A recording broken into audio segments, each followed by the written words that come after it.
Chapter 508, Smile. Madara took a deep breath, enjoying the feeling of being alive again. Although he enjoyed the previous fight against Yuna and Naruto, only now that blood was flowing through his veins again could he truly savor a battle. Zetsu sighed in relief when Madara actually made it back to the world of the living. He half expected Yuna to pull some ridiculous stunt and stop the revival. Now, the final phase of Zetsu's plan could finally start. Zetsu, who was still controlling Obito, took out a scroll and tossed it toward Madara. After unfurling it and injecting some chakra into it, a small glass vial filled with an unknown liquid appeared in Madara's hand. Additionally, there was a single eye floating in said liquid. Madara opened the container and fished out his eye, and casually put it into one of his empty eye sockets. As soon as the Rinnegan resumed being part of his body, Madara could feel ridiculous amounts of power flooding his body. Ha ha ha, amazing.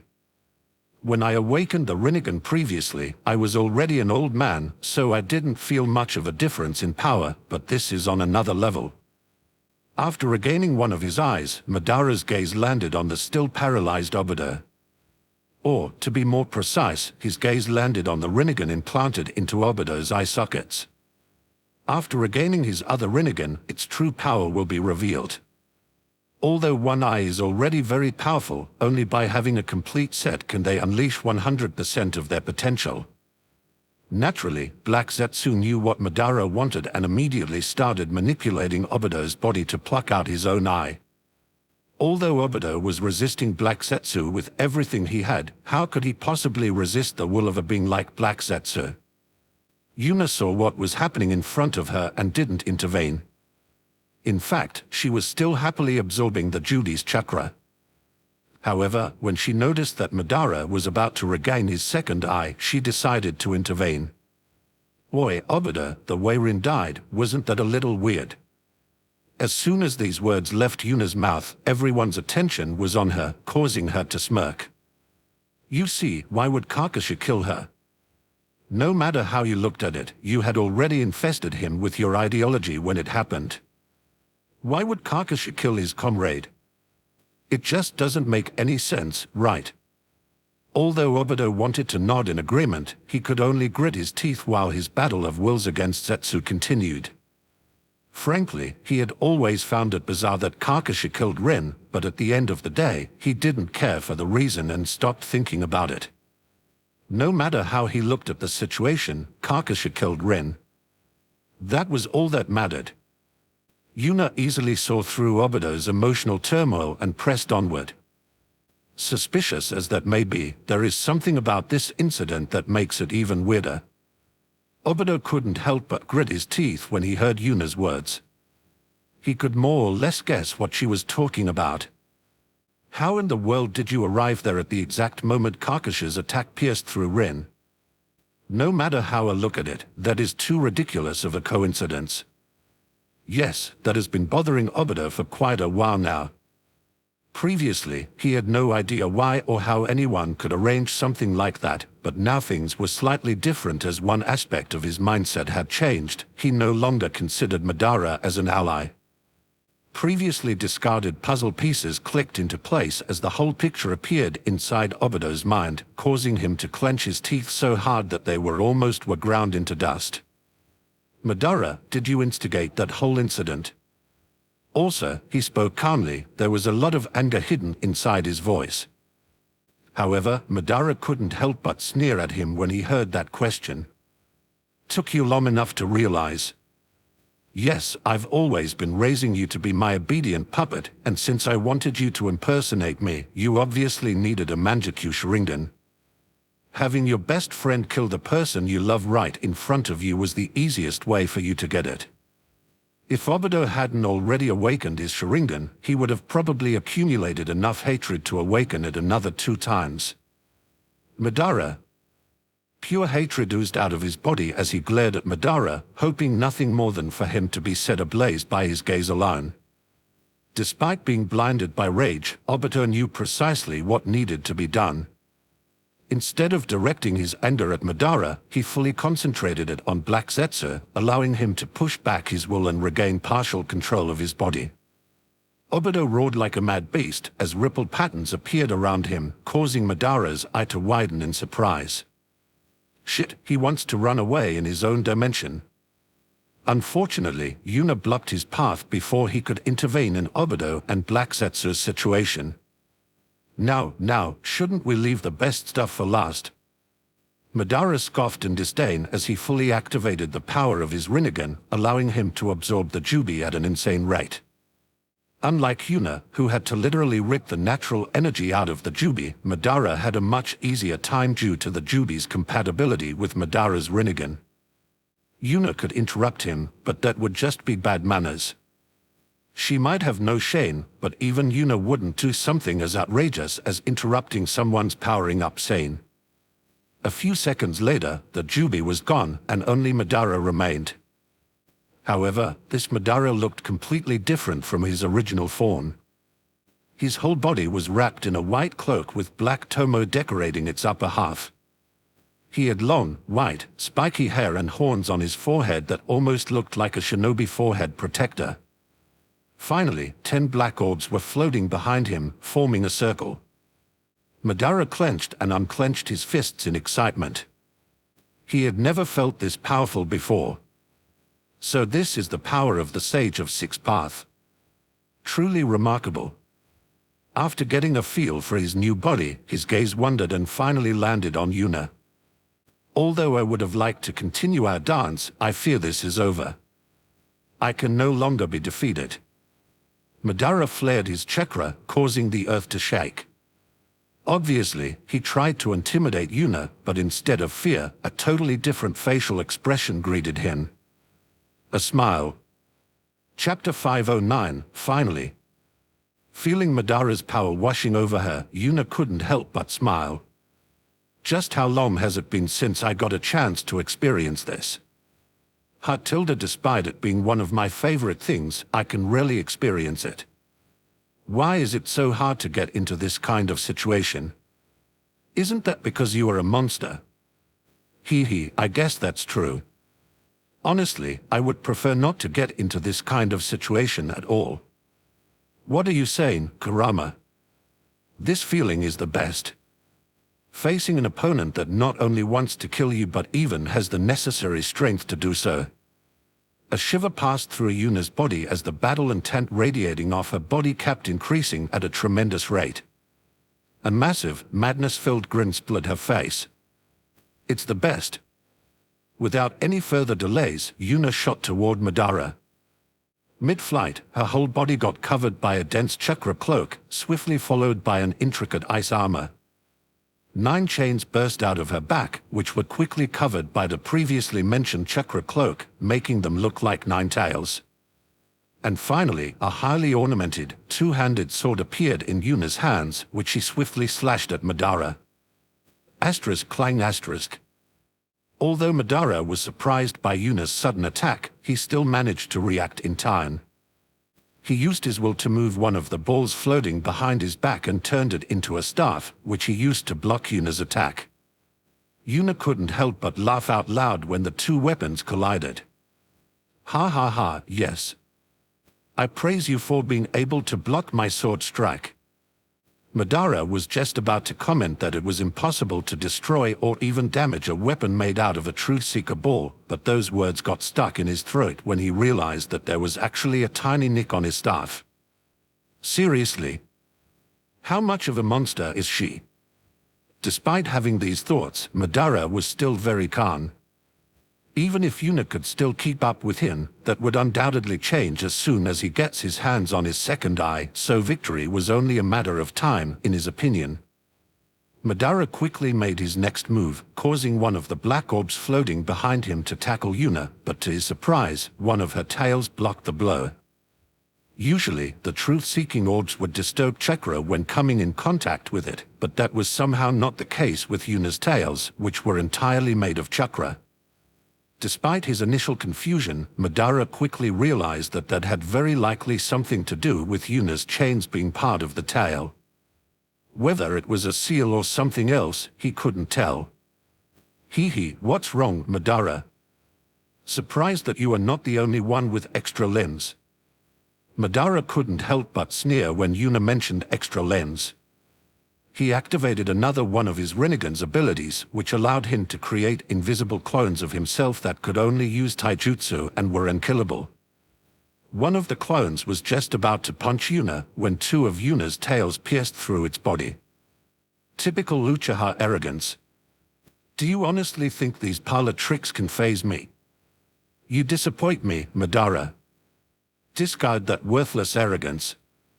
Open your eyes properly and look at me. I am not someone you should look down upon. Madara frowned deeply when he heard Yuna's words. Arrogant. Indeed, since I have absorbed the Jubi, I have been looking down on everything and was repeatedly proven wrong. Pathetic. Am I a 12-year-old? Yuna smiled as there was a visible shift in Madara's temperament. Instead of looking down on her, he was now looking directly at Yuna. Good. Those are the eyes of someone worth fighting. Come, Madara. Just like Yuna's, Madara's face twisted in glee as his battle intent burst forth. Ha, let's dance. Yuna and Madara's hands blurred as they swung their weapons with ridiculous speed, causing dozens of clashes within a second. Meanwhile, all of Madara's Truth Seeker orbs started moving as well, but they were quickly intercepted by Yuna's tails. 2 weapons, 9 tails, and 9 Truth Seeker orbs kept clashing again and again, neither giving the other person a chance to advance or retreat. One might think that these two were in a pretty equal position, but Yuna was slowly getting pushed back due to the existence of Madara's Limbo clients. Although Yuna could detect their presence and could easily counter them if they sneak attacked her, the current situation was completely different, as only fighting Madara was already quite difficult. Adding a few Limbo clones to the mix was a little bit too much to defend against.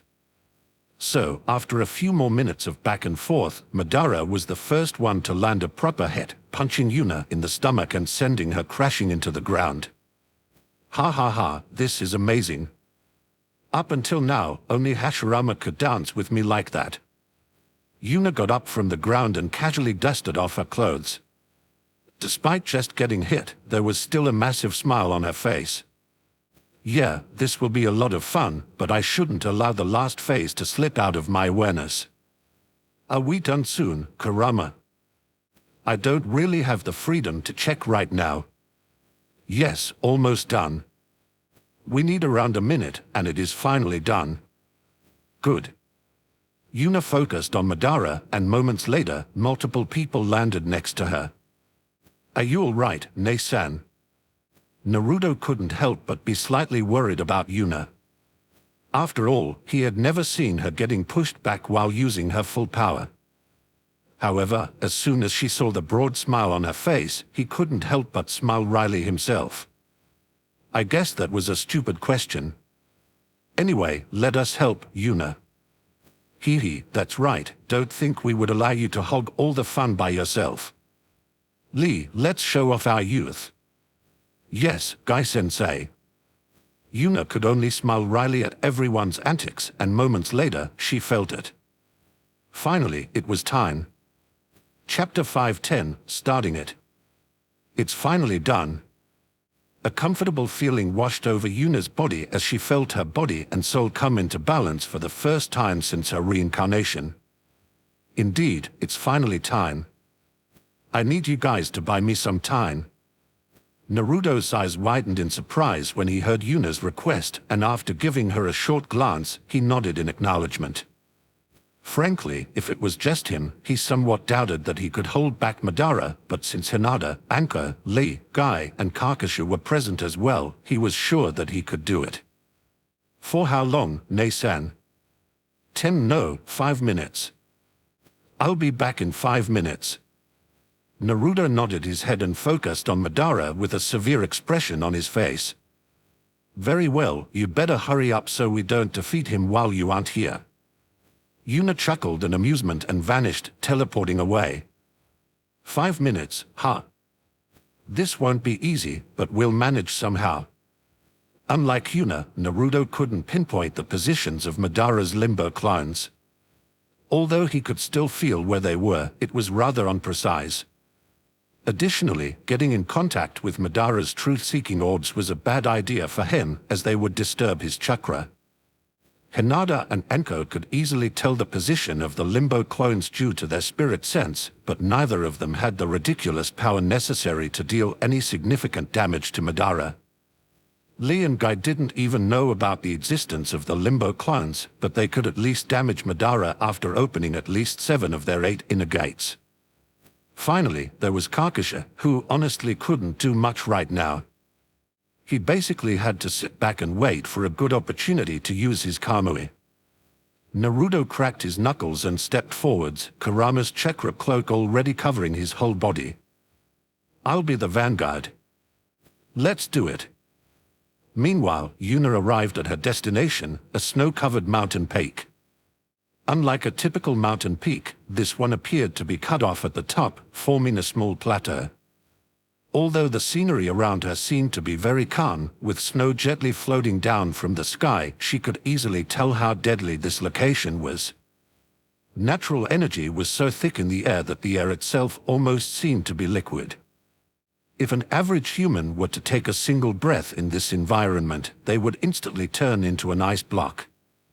On top of that, the air was so cold that even Chunin could easily freeze to death. For others, this kind of place might be incredibly uncomfortable, but to Yuna, this place was perfect. She sighed in contentment as the deadly cold air filled her lungs, almost making her moan in pleasure. "It's finally time, Tilda. Honestly, I'm looking forward to this." Yuna hummed an acknowledgement as she reached the middle of the plateau and sat down cross-legged while clapping her hands together. "Well, let's get this going, shall we, Kurama?" "Oh." Kurama took the same position within Yuna's mindscape and closed his eyes. "I'll be honest with you, Kurama. What we are about to do is pretty much suicide. If anyone else tried to do what we are about to do, they would at the very least be disabled for life." Despite Yuna's grave words, Kurama only scoffed in disdain. "What's this? Are you trying to give me cold feet this late into the game? I've been strapped into this ride for a long time now, so let's do it already." Yuna chuckled in amusement and shrugged her shoulders. This was the answer she was hoping for. "In that case, we might as well go all the way." "How about it, Kurama?" "Absolutely not." "Oh, don't be like that. Come on, trust me." "I do trust you, but there are certain things I don't trust you with in the slightest." "Ma, you are exaggerating." "Come, let's do it. Trust me, it will feel amazing."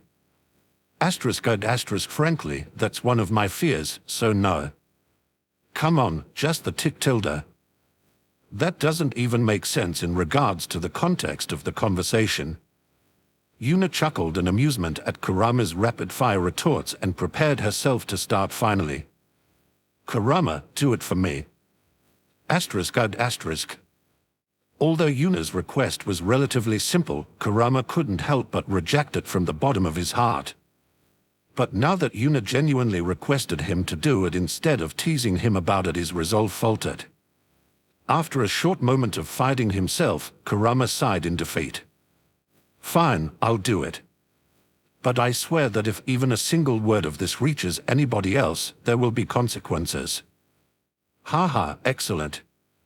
Don't worry, Kurama, I won't tell anybody else about this. I swear it on my perversion. I would have preferred it if you had sworn on your ice, but I guess this works out as well." Yet again, Yuna chuckled in amusement as a domineering aura exploded out of her body. Although it had been a while since she had done this, and she had to make a few minor adjustments as well, it was finally time. "Let's do it, partner." "Oh. I'm ready, partner." A domineering aura engulfed the whole mountain as the accumulated natural energy started to stir. Space itself seemed to distort around Yuna's figure as the almost syrup-like natural energy condensed around her.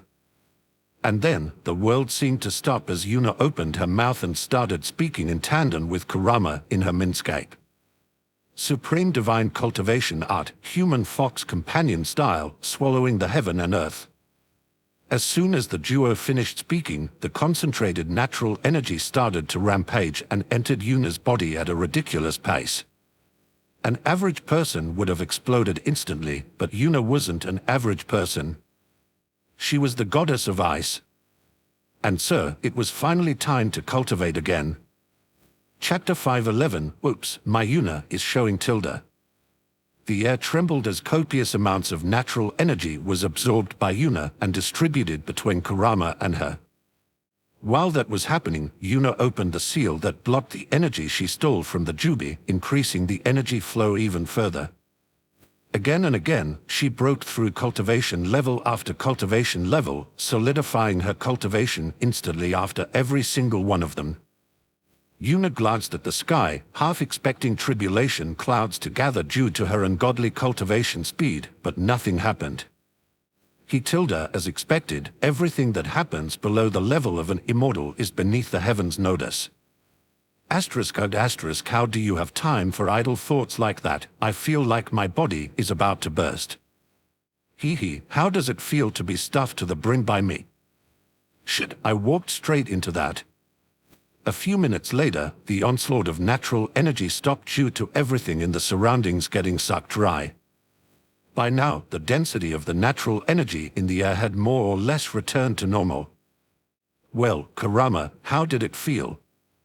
What was it like to finally experience the true glory of using proper technique names? Asterisk, I feel disgusted with myself, but somehow well, mhh tilde. Good, come and join the right side, Kurama. Asterisk might as well do this. Ding congratulations, individual, Kurama has reached 100% corruption. Title, Ultimate Corruptor has been awarded. Ha. Meanwhile, a few minutes earlier, Naruto and the rest of the gang were facing Madara with severe expressions on their faces, while Madara eyed them with indifference. Madara's eyes wandered over the gathered people and quickly analyzed them. First, his gaze landed on Naruto, but he averted his eyes from him rather quickly since he had already fought him. He knew what Naruto was capable of and that he could at least cause him a bit of trouble, but he wasn't too worried about him at the end of the day. Next, Madara's eyes landed on Anko, causing him to frown. He could easily tell that Anko was using natural energy, but the way she used it was very different from the way he knew. The problem with using senjutsu is that it will be influenced by the environment you are in. For example, if someone were to use a sage mode that was aligned with fire, it would become significantly weaker when used on an ocean. Due to the Rinnegan, Madara could tell that Anko was aligned with fire, and since they were inside a desert, the compatibility wasn't that bad. However, from what he could tell, the natural energy Anko used was perfectly aligned with her own chakra, which should be impossible. Did she store it somehow and absorb it in a moment of need? No, that should be impossible. After all, natural energy can't be stored inside seals. Madara also noticed the snake hanging off Anko's body, and he couldn't help but be surprised by it. The fact that I have never seen that species aside, how in the world did she manage to make such a deep bond between the snake and herself? The only clan that can form such a deep bond with their shinobi animals is the Inuzuka clan. However, developing a bond with a dog and creating one with a snake are two completely different matters. While dogs tend to be inherently loyal, snakes are pretty much known for the opposite. Interesting. Next, Madara's eyes landed on the Lee Guy combo. Although his eyebrows twitched a little due to their weird looks, he decided to ignore that for now. Let's see. The chakra level is nothing special, and as far as I can tell, they don't have any unique bloodline either. Maybe taijutsu. In my current state, only senjutsu and taijutsu can hurt me, so that might be their specialty. However, considering how little pressure those two give off, I can only think of a single technique that might make them dangerous for me, the 8 inner gates. Madara's eyes shone when he thought of that technique. No matter how often he claimed that he was fighting for world peace, he was not someone that could say no to a good fight. Facing the 8 inner gates formation was something he truly wanted to experience. I doubt the younger one can open too many gates. 3, maybe 4, I guess, so he is no threat. However, the older one, could he possibly open all 8 of them? I'm looking forward to this. Finally, Madara's eyes landed on Kakasha, but honestly, he wasn't too interested in him. Well, that wasn't entirely true, since Kakasha's Sharingan would allow him to follow Obito and collect his missing eye. Aside from that, the only technique Kakasha had that could hurt him was the Kamua, but Madara didn't believe for even a second that a non-Uchiha could use that technique fast enough to hit the current hin. In addition to these 5 people, Madara constantly felt another pair of eyes on him, but he simply couldn't locate the owner. His body stilled for a moment as he closed his eye to sharpen his sense to the limit. A short moment later, a sneer appeared on his face as he decided to ignore the 6th person. "Pa, I know the feeling of that gaze. The Byakugan. Guess some random Hyuga is observing me from a few kilometers away, huh? I'll go and kill them as soon as I'm done with this bunch." A few seconds earlier, Hinata was sitting deeply hidden in the shadows around 20 meters away from Madara, her gaze wandering from one vital point to the next. Suddenly, she felt Madara trying to find her location, so she carefully spread chakra through her whole body, causing her heart to temporarily stop beating while her blood stopped flowing. In this state, not even Yuna could find her. Additionally, she activated her Byakugan and directed an unfocused gaze at Madara, making it look like she was far away. Madara Uchiha was a war veteran who went through countless battles, so he was undoubtedly used to being observed with a Byakugan and numerous other methods. Just knowing how he were monitored was already a massive boon in battle, so Hinata did not doubt that Madara had that kind of skill. And, as she expected, Madara quickly stopped bothering about the additional observer while a disdainful sneer appeared on his face. Seeing Madara's arrogant facial expression, Hinata couldn't help but lick her lips in excitement while a wide grin appeared on her face. I know my Yuna is showing, but I wonder what it feels like to assassinate the legendary Madara Uchiha. Chapter 512, I will savor this battle. Madara's gaze wandered over the people gathered in front of him and quickly decided who his first target would be. With a burst of speed, he shot toward Kakasha. He couldn't be sure if Obito would survive by himself, so Madara needed a method to access his dimension. If Kakasha were to crush his Sharingan, Madara's second Rinnegan would be lost until Obito decided to return to this dimension. Although Kakasha was startled by Madara's approach, which was almost too fast for him to see, he still prepared himself to fight back. However, just when they were about to clash, Kakasha vanished and was replaced with a young man with blonde hair and a mischievous smile on his face. I expected that. Say that, Rasen Shuriken. Naruto switched places with Kakasha, using the Flying Thunder God seal, and immediately tried to land a surprise attack on Madara. Although Madara was surprised by Naruto suddenly appearing before him, he wouldn't get hit so easily. Without a second of hesitation, his Rinnegan activated, and he swapped places with one of his 2 Limbo clones. Instead of being disappointed due to his failed ambush, Naruto's eyes shone with excitement. Lucky he reacted how I hoped he would. Moments later, the Rasen Shuriken collided with Madara's Limbo clone, but instead of a strong explosion, the Rasen Shuriken turned into a small smoke cloud.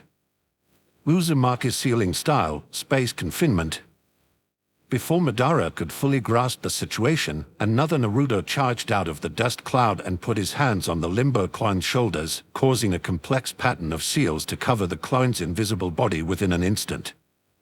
Madara frowned as he realized that clone was no longer capable of interacting with this dimension, effectively making it useless. Now, he had only one clone left. Man-Beast Flame Cultivation Combination Arts, Grand Heaven Devouring Wide Inferno. While Madara was pondering the situation of his Limbo clone, Anko and Akane had amassed a ridiculous amount of chakra and shot an attack at Madara, causing his frown to deepen. White flames. Although I have never seen a technique like this, I can tell that those flames are no joke.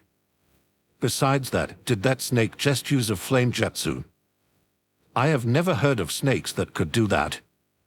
Although Madara was surprised by Enko's attack, he wasn't flustered in the slightest as he willed 5 of his Truth Seeker orbs to form a shield against Enko's attack.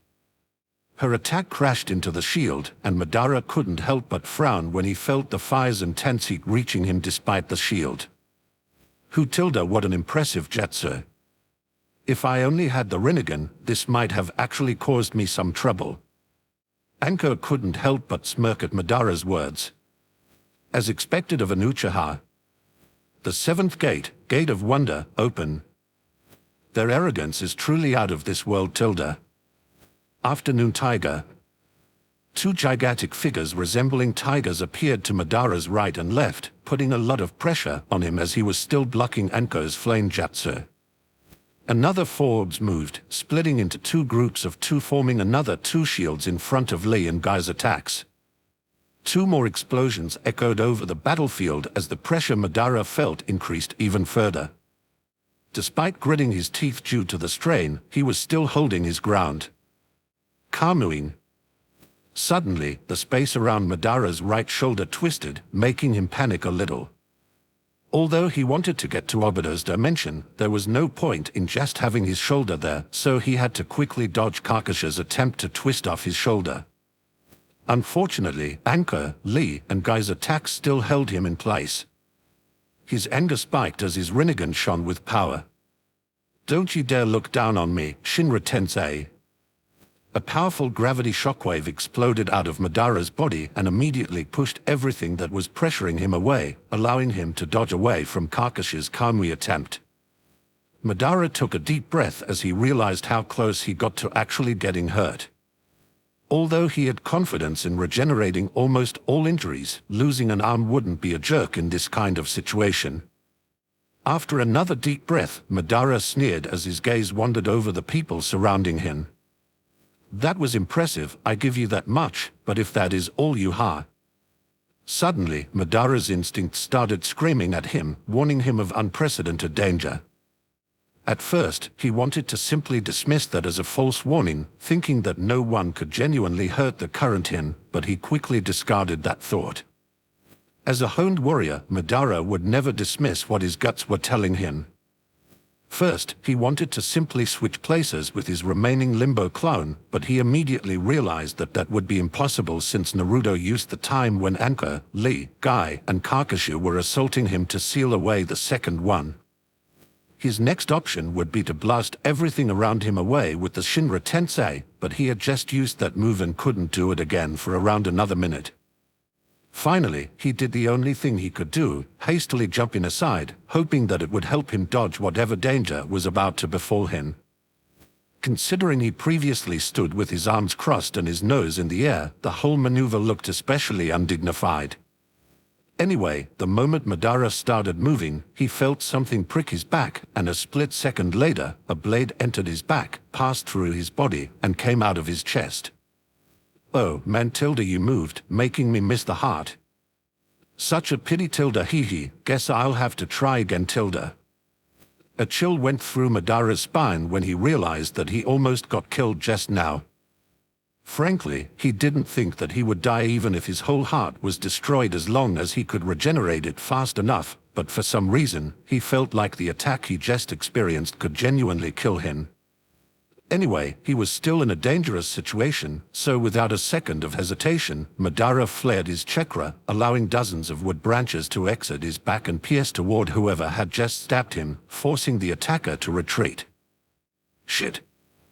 What's with all these monsters? Wasn't my generation supposed to be the strongest? This is ridiculous. Madara couldn't help but feel a little bit of dread as he had already lost the trail of the person who just stabbed him, causing a bit of cold sweat to flow down his back. Shit, despite having a Rinnegan, I can't track her movements at all. What kind of nonsense is this? Additionally, didn't that green kid just open the 7th gate? I can still accept the power of the 2 adults, but why are the 3 younger ones so outrageous? Madara took a deep breath to stabilize his chaotic thoughts and prepared himself for combat. To think I would be able to dance this much even after acquiring the Jubi. This is the exhilarating Tilda. Despite almost dying just now, Madara simply couldn't help himself as a battle-thirsty grin appeared on his face. He will savor this battle to its limit. Chapter 513, The Eighth Gate. A massive ball of chakra condensed in front of Naruto and shot towards Madara not even a second later. Bijudama. Despite the power behind the attack, Madara was unimpressed and swatted the orb of death away with a black star formed from multiple Truth-Seeker balls, causing the attack to vanish behind the horizon while making Naruto grit his teeth. Currently, Naruto wasn't feeling too good. He couldn't even explain it himself, but the more he fought Madara, the more sluggish he felt.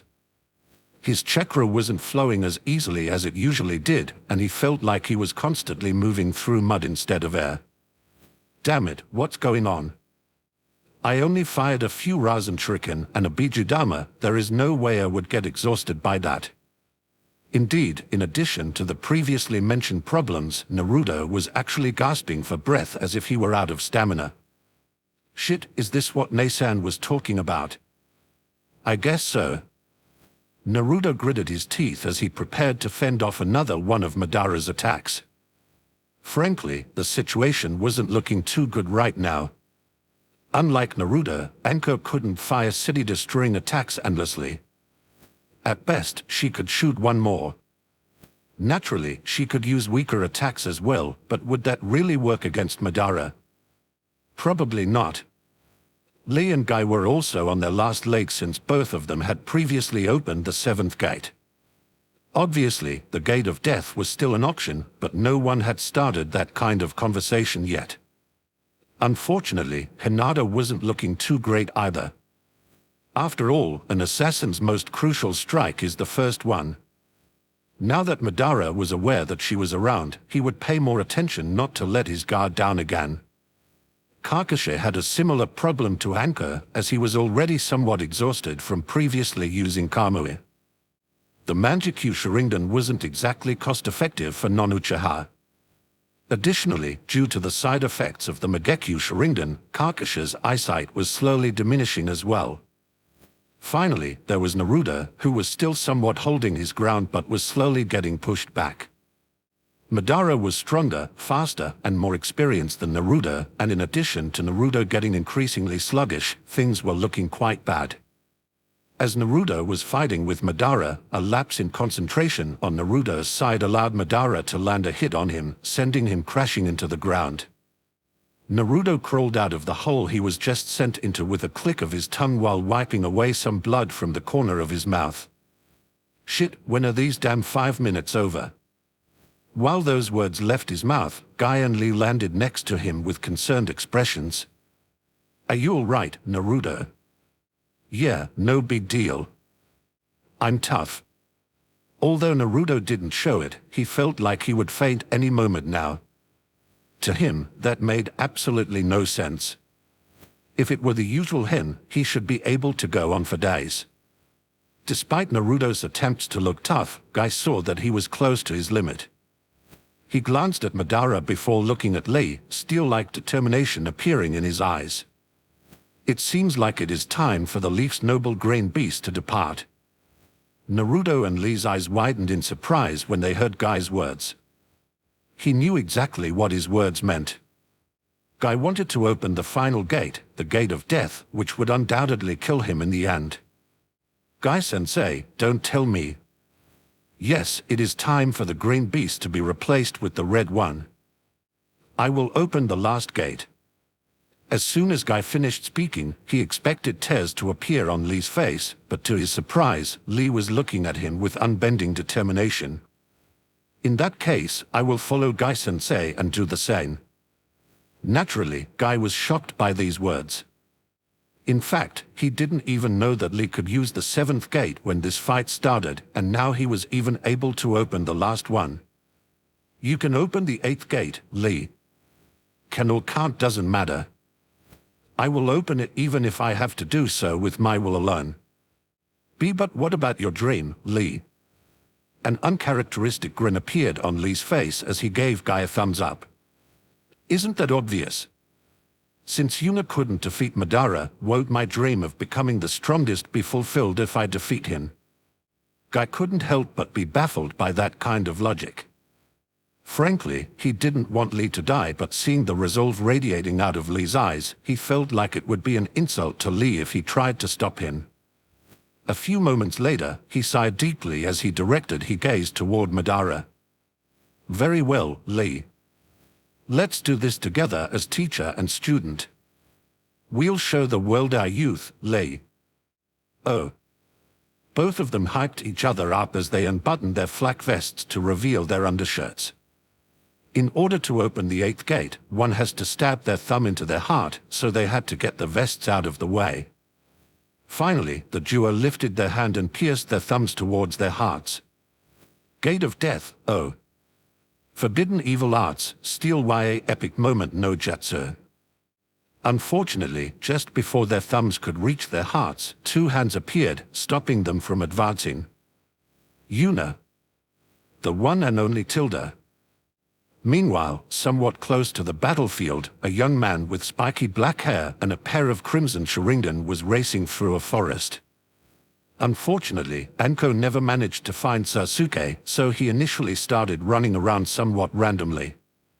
Luckily, the mountain-sized explosions occurring on the battlefield with Madara gave him a good clue about where he had to go. Almost there. Just a few more minutes. Suddenly, Sasuke heard the sound of something flying through the air at high speed. He was rather confused by that and looked around, causing him to spot a small black dot that was quickly approaching his position. MHH. What is TH? Is that a fucking Bijudama? Asterisk boom asterisk. Chapter 5:14, Come, Madara. Unfortunately, while Naruto, Lee, and Guy were distracted by Yuna's return, Madara managed to sneak up on Kakashi and steal his left eye, allowing him to travel to Obito's dimension, causing Yuna to smile. So far, everything is going more or less as we planned it. Just a little more, and this fate nonsense will finally be over. Yuna's eyes landed on Naruto, and to his surprise, Yuna's gaze was filled with overwhelming disgust. Initially, he wondered why Yuna would be looking at him like that, but he quickly realized that her disgust-filled gaze was directed directly at him. Seems like you have a heavy case of getting F***CKED over by fate, Naruto. Let me help you with that. Before Naruto could answer her, Yuna disappeared from her position and appeared behind Naruto, casually chopping the back of his neck, making him faint. Time to get your inheritance, Naruto. While Lee and Guy looked at Yuna in confusion, Hinata and Anko appeared next to her. Is this really necessary, Yuna? As soon as Yuna heard Hinata's question, she shook her head in denial. No, this isn't strictly necessary, but I deem it to be the easiest way to get out of this mess. Although Hinata clearly wasn't too happy with that answer, she simply nodded her head in acknowledgement. If Yuna deemed it to be the best solution, then she had nothing to complain about. Seeing that everyone accepted her words, Yuna's gaze landed on Anko and Hinata. I assume that Black Zetsu will control Obito's body when they return. I want G2 and Kakashi to deal with him. No offense, Lee and Guy, but G2 are in no condition to fight, and opening the 8th gate is unnecessary for now. Obviously, I will be the one to deal with Madara. While Hinata and Anko simply nodded their heads at Yuna's words, Lee and Guy clearly weren't happy that they would have to stay out of this. Nonetheless, they agreed with Yuna's words while preparing to open the Gate of Death if necessary. A few seconds later, space distorted, allowing Madara and Zetsu, who controlled Obito's body, to reappear on the battlefield. Now, Obito had 2 matching eyes, while that was the case for Madara as well. Feeling the power radiating off Madara's body, Yuna couldn't help herself but smile. Are you ready, Madara? This will be our final dance. On a side note, how are you feeling, Kurama? Powerful. Ridiculously powerful. In fact, I feel even stronger than when I was still one entity instead of a half. Yuna hummed an acknowledgement as Madara regally floated down towards her. Yet again, a clear look of superiority marred his face. Dance. Unfortunately, that's impossible. The power of having both Rinnegan is on a whole different level. Now that I have both of these eyes and the Jubi sealed within me, my power is equal to the Sage of Six Path. I'm invincible. I am a god. A light chuckle escaped Yuna's mouth, which was quickly replaced by laughter and finally with full-blown, insane cackling. Ha ha ha. A god. You dare to claim that that insignificant amount of power you hold makes you a god. Yuna flared her chakra, causing the ground to crack and the space around her to distort. Time to educate you, Madara. A blue and white chakra cloak covered Yuna's body, quickly followed by highly ornamented ice armor. Next, 10 chains burst out of her back, which was quickly covered by the previously mentioned chakra cloak, making them look like 10 tails. Finally, white markings appeared around Yuna's eyes as her aura grew even denser. Yuna lightly crouched down and jumped towards Madara, making the ground she was previously standing on explode. Although Madara's eyes widened in surprise when he realized just how quickly Yuna moved, he still acted and moved one of his truth-seeking orbs in between him and Yuna's attack. He couldn't help but sneer when Yuna's attack collided with his, predicting that it would disturb Yuna's chakra, but nothing like that happened to his surprise. Instead of disturbing her chakra, she punched the Truth Seeker orb away as if it were a normal ball. Madara was shocked by that scene, and due to the short loss of concentration, Yuna got a chance to sneak attack in, punching him in the stomach and sending him crashing into the ground. For a moment, silence reigned over the battlefield as Yuna just punted away the self-proclaimed god. Even Zetsu couldn't help but have cold sweat flow down his back like a river. What the F***CK? She can still keep up with Madara? Are you joking? Obviously, Madara wasn't his final card, but seeing Yuna actually being able to contest with him made another problem pop up. Will Mother even be able to defeat that monster? I mean, Mother has significantly more chakra than Madara, but she isn't exactly a fighter. No. I trust Mother. Surely, she will be able to defeat this monster. Moments later, loud laughter echoed over the battlefield as Madara floated out of the hole his impact with the ground created. His expression was almost as twisted as Yuna's as massive amounts of battle intent started flooding the surrounding. Ha ha ha, I can't believe it. How can you possibly be this strong? How can you still keep up with me? This is amazing. I have never felt this happy in my life. The pressure oozing out of Madara grew even stronger as black markings appeared on his face, signaling the use of natural energy. Since he had the Jubi and Hashirama's cells implanted in his body, Sage Mode was no longer a hurdle for him. His battle-thirsty smile widened even further as he pointed his staff at Yuna.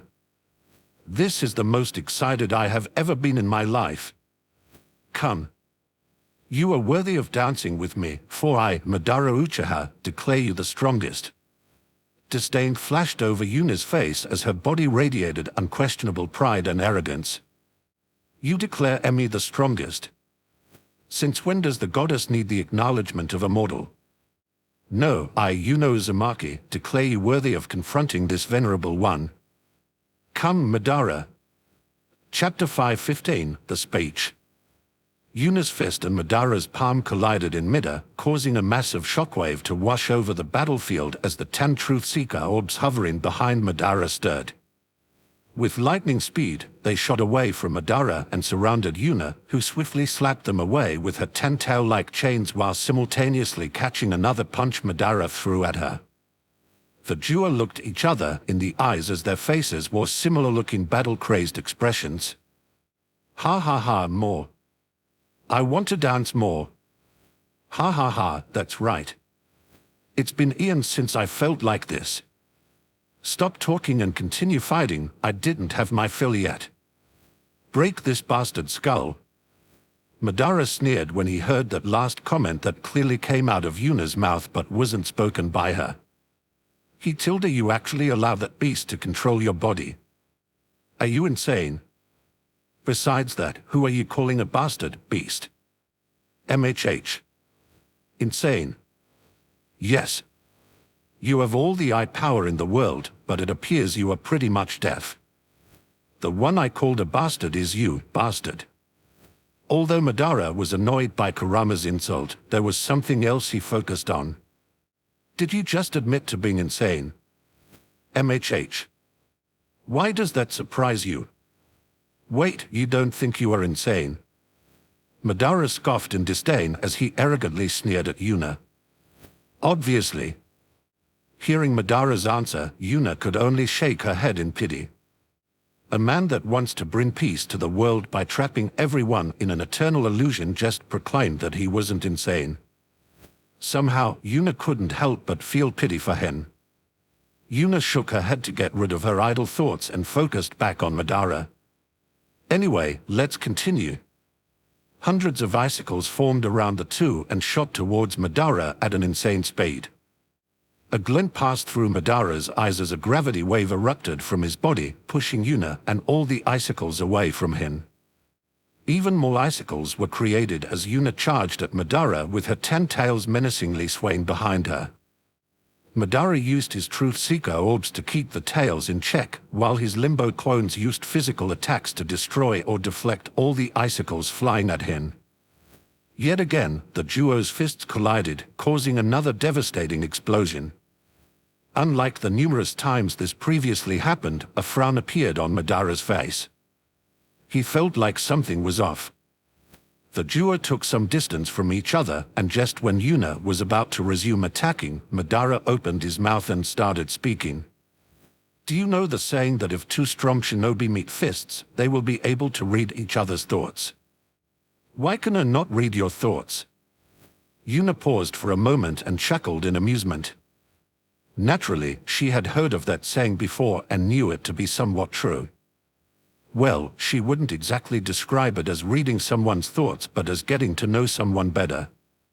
Someone's fighting style is heavily influenced by what they experienced in their life, what kind of personality they have and where their goals lie. For example, someone hell-bent on revenge will usually fight more aggressively compared to someone who only wants to defend himself and those he loves. The more skilled someone becomes, the more these kinds of things become part of how they hold themselves in battle, and the easier it is for someone experienced to notice these habits. What are you saying, Madara? I'm pretty sure you can read perfectly well what I am thinking. Madara's frown deepened when he heard Yuna's words. Indeed, he could more or less feel what she was thinking, but it was so unfitting that he found it weird that there was nothing else. Impossible. The only thing I can read is your great desire to have a worthy opponent. Despite the situation we are in, where the whole world's future is at stake, the only thing you desire is a great battle. I don't believe it. There must be more than that. Yuna chuckled in amusement as she shrugged her shoulders. Sorry to disappoint you, Madara, but that is the kind of person I am. There is nothing more important than my own desires. As for lofty ideals like world peace, someone else can bother about that. Yuna chuckled in amusement when she saw Madara's dumbfounded face. She spread her arms widely as her face twisted in glee. Disappointing, isn't it, Madara? For you, this is a clash of ideologies. The final battle deciding the fate of humankind. The ultimate confrontation between the path you choose and the path the world is currently on. Yuna cackled in glee as she saw Madara trying to comprehend what she had just said. But for me, this is only an enjoyable fight to the death. Nothing more, nothing less. Yet again, Yuna laughed out loud as she saw the disappointment on Madara's face. Obviously, Madara wasn't happy with Yuna's statement, as his fight for the sake of humanity was just downgraded into a battle between battle junkies. Before he could comment any further, Yuna resumed speaking. But since this is how you see this fight, we might as well get the formalities out of the way. Tell me, Madara. What is your goal? What do you want to archive? And you better not give me the same weak-ass plan Nagata gave me. You thought about all of this more in depth, didn't you? Tell me, how do we bring peace to this world? Although Madara was taken aback by Yuna's sudden switch in mood, he quickly regained his bearing and analyzed the situation. He could just continue fighting, but he wanted Yuna to hear his words. He wanted her to understand what this fight meant to him. You want to hear my thoughts? Very well, listen, nothing ever goes as planned in this accursed world.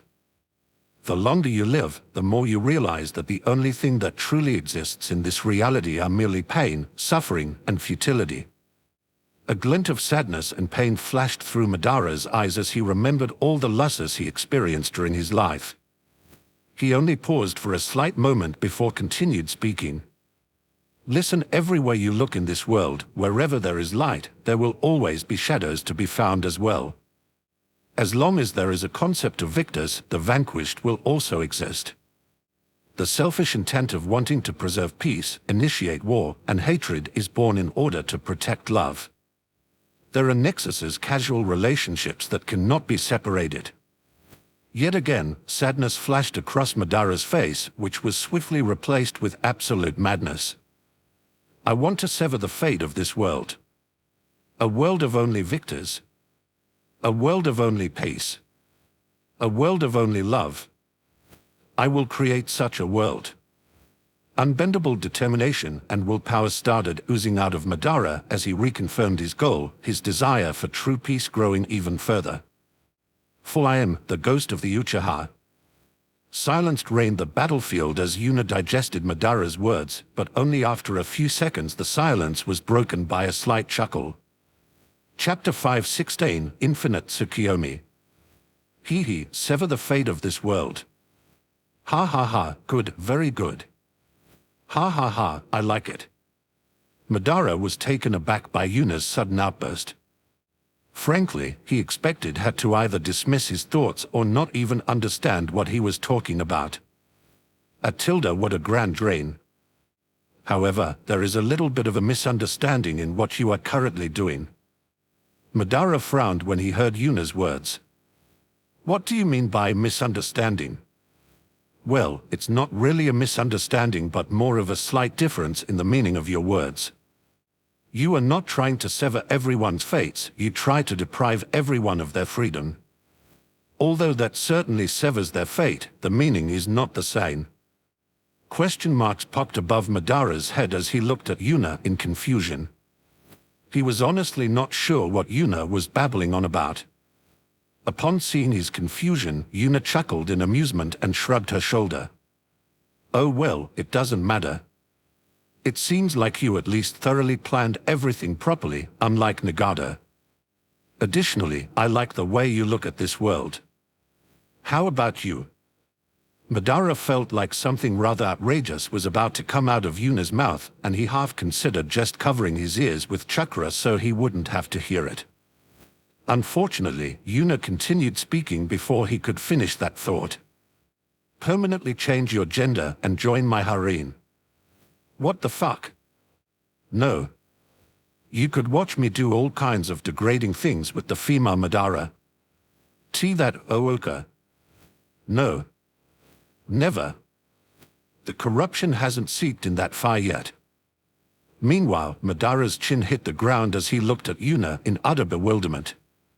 Did she just ask me to become a woman and join her harem? Am I inside a genjutsu? Are you insane? Yuna frowned when he heard Madara's question and looked at him in disapproval. Madara, I already answered that question.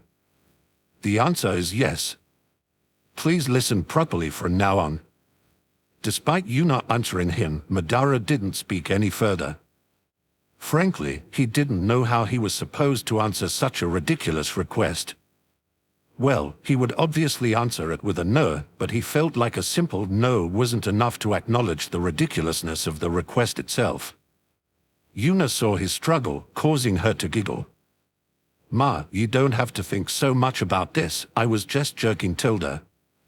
No, you were not. Who knows, Tilda? Yuna's words got Madara out of his trance as his eyes focused on Yuna, while a deep frown formed on his face. Is it necessary for you to speak so much nonsense? What are you trying to archive by acting like this? Yes, and it's for my own amusement. Madara's eyebrows twitched in irritation when he heard Yuna's answer. How can such an annoying human exist? Hashirama was already pretty bad, but holy hell, she is on another level. Fine, time to stop playing around. Madara slowly increased his altitude, bringing him closer to the moon that proudly stood in the sky. From what I remember, the third eye should appear after getting closer to the moon. Then, the eye will be reflected on the moon, putting everyone under Genjutsu. And, just as Madara had said, a third eye opened up in the middle of his forehead after rising a few hundred meters high. He felt information flowing into his head, informing him about what actions he needed to perform to get what he wanted. His hands moved, forming the Ram seal as massive amounts of chakra were pulled into his third eye. Moments later, a surge of power passed through his body as he activated the jutsu he had been dreaming about for a long time.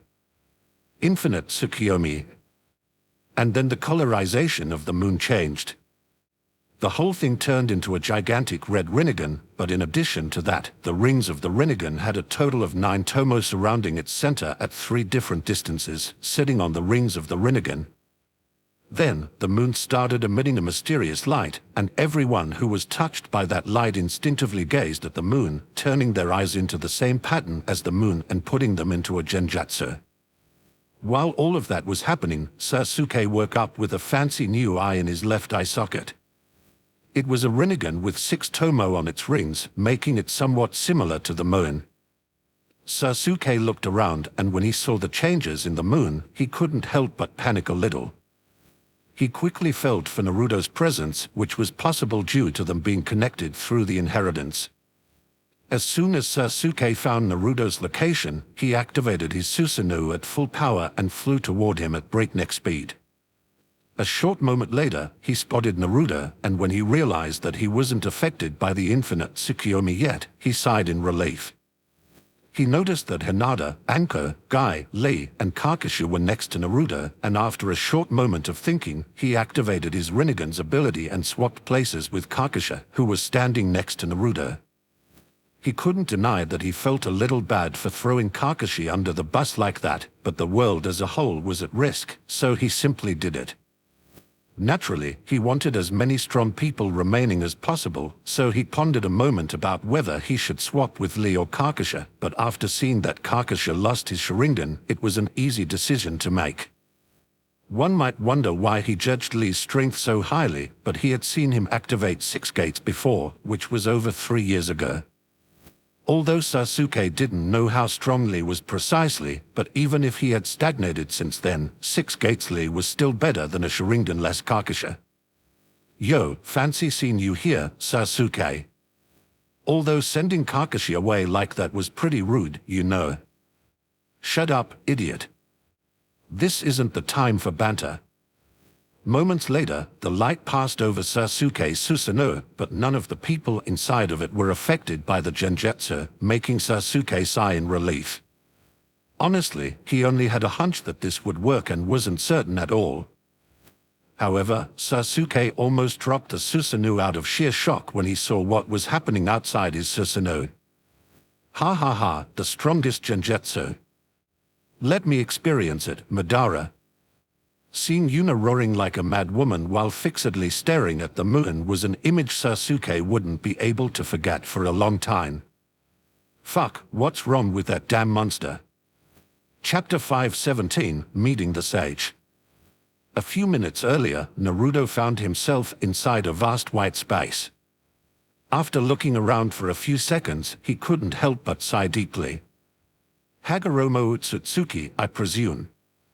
Moments later, an old man with white skin and a pair of Rinnegan appeared floating cross-legged in front of Naruto. He had a stoic facial expression and radiated dignity. It is indeed I, Hagoromo Utsutsuki, the progenitor. Sorry to interrupt you, but could you talk normally? I'm already getting headaches from Nasan occasionally talking like that, so please have some pity. Hagoromo stopped mid-sentence and started glaring at Naruto, who could only sheepishly scratch his head. Sorry about that. Moments later, Hagoromo sighed deeply while his shoulders sagged, and he murmured something about nowadays children not respecting their elders. I guess that anomaly told you about me. Yep, Neisan told me about everything. Well, Neisan, Kurama and Hisoka did. On a side note, I 100% agree, but please don't call her an anomaly. That's rude. Hagoromo frowned a little when he heard the third name Naruto mentioned. Since he could see the whole world and Hisoka has been Yuna's student, he naturally knew who that was. Hagoromo has noticed that she would occasionally talk of events that she should not know about, making her another anomaly. However, compared to the world-ending potential Yuna had, Hisoka was at best slightly talented, so Hagomura didn't focus much on her. Fine, since you already know everything you need to know, then. Wait a moment, please, I do have a question. Hagoromo's eyes shone a little when he heard that Naruto had a question for him. He felt a little left out since he couldn't explain anything to Naruto, so he felt pretty happy that there was something he could help with. In that case, ask away. Okay, I only wanted to know what Kaguya looks like. Is she perhaps a beautiful woman? Hagoromo almost crash-landed when he heard Naruto's trivial question before another deep sigh escaped his mouth. I have no idea why you asked such a question, but yes, she is. This time, it was Naruto's turn to sigh deeply as he started massaging his forehead. Troublesome. Question marks popped up above Hagoromo's head when Naruto called Kaguya being a beautiful woman troublesome, but before he could ask any questions, Naruto resumed talking. Anyway, it is how it is. Let's get this over with. Would you please give me Asura's inheritance? No, I can't. Huh? You can't. I'm not complaining, but isn't that what is supposed to happen? Hagoromo nodded his head before shrugging his shoulders. Although that is the case, I'm still telling Sasuke about his fate and the history of this world. I can only hand over both powers at once. Giving you one part first and then handing the second part to Sasuke later is impossible. Naruto couldn't help but facepalm when he realized that he was pretty much stuck here until Sasuke finished listening to Hagoromo's story. Well, since we have nothing better to do, let's chat. What do you think about ramen? Personally, I think there is nothing better than ramen. And no, wait, my girlfriends are definitely better than ramen. Yes, definitely. Hagoromo chuckled in amusement at Naruto's antics. He reminded him a lot of his son Asura, which was rather obvious since he was literally his reincarnation. Additionally, a nostalgic expression appeared on his face when Naruto mentioned ramen, as he remembered a good friend he had. He was obsessed with not only eating ramen but making it as well. While Hagoromo and Naruto were chatting about everything and nothing, another Hagoromo was floating in front of Sasuke and was telling him about the past and what needed to be done in the future. Unlike the conversation with Naruto, the atmosphere was somber, and Sasuke listened to Hagoromo's words with seriousness while concentrating not to miss a single word. Naturally, Hagoromo was elated. This is how it's supposed to be. Although he is a bit edgy, he is very edgy, but look at him listen. Look how serious he is. Such a good child. Meanwhile, Sasuke did indeed seriously listen to Hagoromo's words, but the reason for that had very little to do with respecting your elders. An ancient power. The power of the Sage of Six Paths. I want it. With this, I surely can defeat her. No matter how much of a monster she is, reaching the level of the Sage of Six Paths, who is a god, is impossible. Finally, my desire for revenge will be fulfilled. Hagoromo continued his story, and as soon as Sasuke realized who the other person inheriting this power was, he gritted his teeth. Damn it. Why is it Naruto? Now that I can defeat the sister, the damn brother steps up. No, it is still fine. It could be worse. Yuna could have been the one to get it. I should be able to deal with Naruto. Hagoromo continued his story, and a few minutes later, it was time to receive their inheritances as Naruto and Sasuke both shook Kagoromo's hand, accepting what he wanted to give them. Back in the real world, Naruto reopened his eyes as a frown appeared on his face. He looked at the hand that now had a white moon on its palm and frowned even deeper. That felt like I was H**elding H**NDS with Sasuke. Gay tilde. Shut up, stupid fox.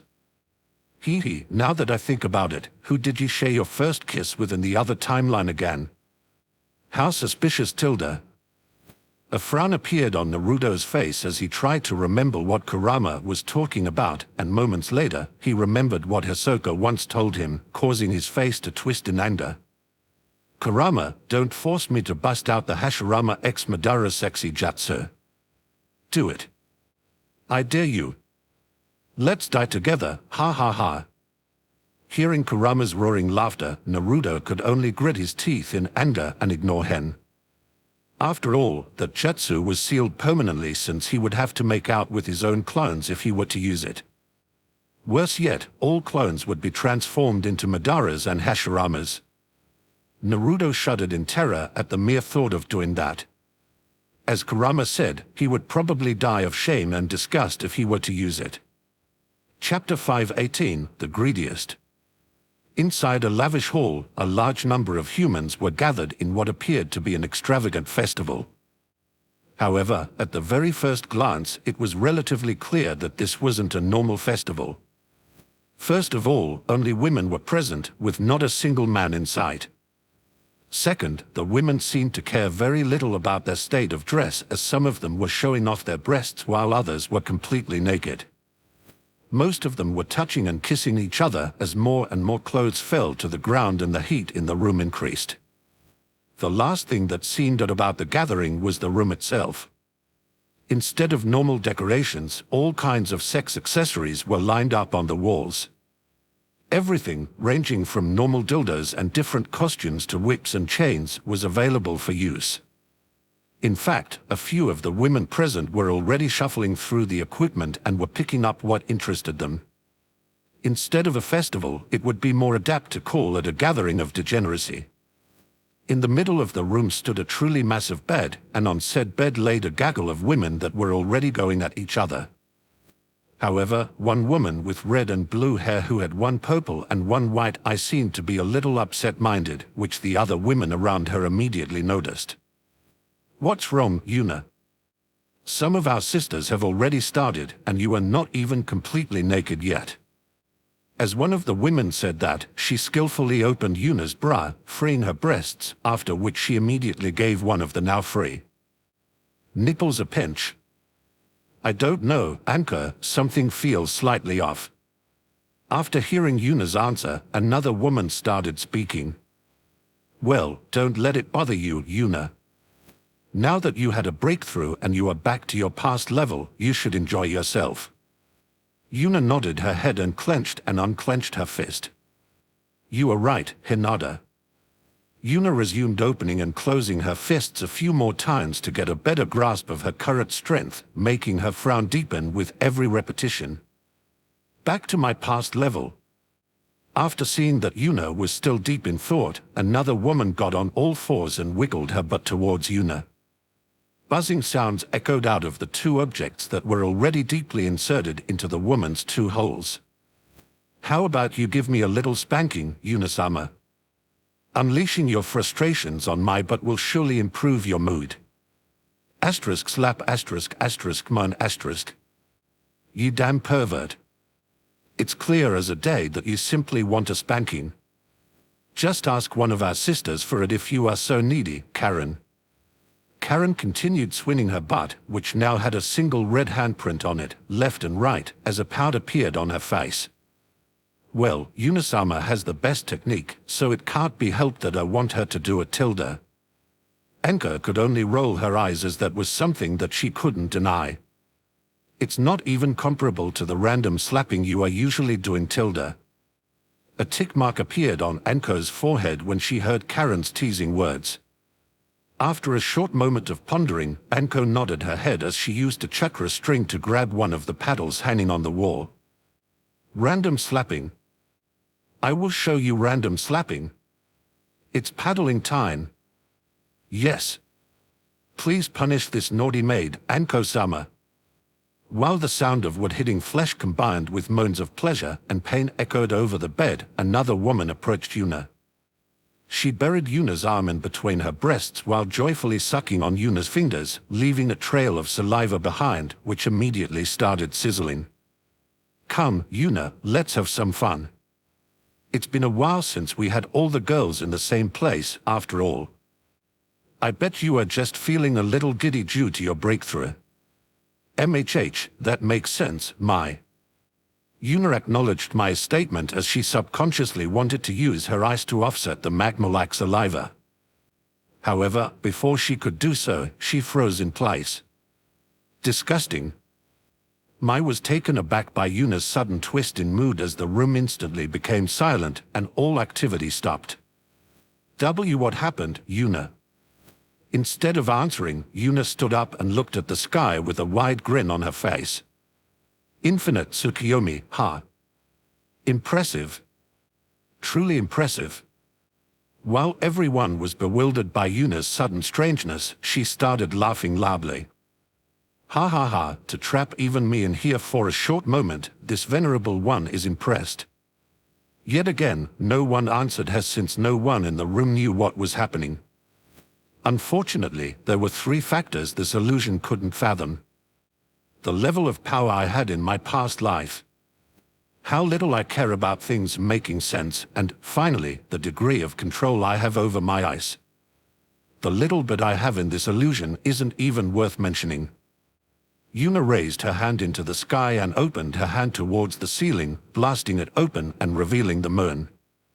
If one were to pay closer attention to it, one would notice that it had an unnaturally red shine to it. Yuna's aura exploded, pushing everyone away from here and crashing them into the opposite walls. She didn't care about a bunch of illusions, no matter how lifelike they were. The power she was radiating increased even further as she aligned her hand with the moon, making it look like she was grabbing it. This venerable one commands thee. The pressure around Yuna increased even further as the space around her started cracking, while the moon seemed to be shaking. Shattered. Cracks appeared on the moon, making it look like a glass plate that someone smashed with a stone, and moments later, the world around Yuna started crumbling down. Hee, there is still a lot of fun to be had, Tilda. She chuckled in amusement as she saw women like Tsunade, Shizune, Temari, and even Tayuya and Hisoka being part of this illusion. As expected of me, I'm the greediest there is, Tilda.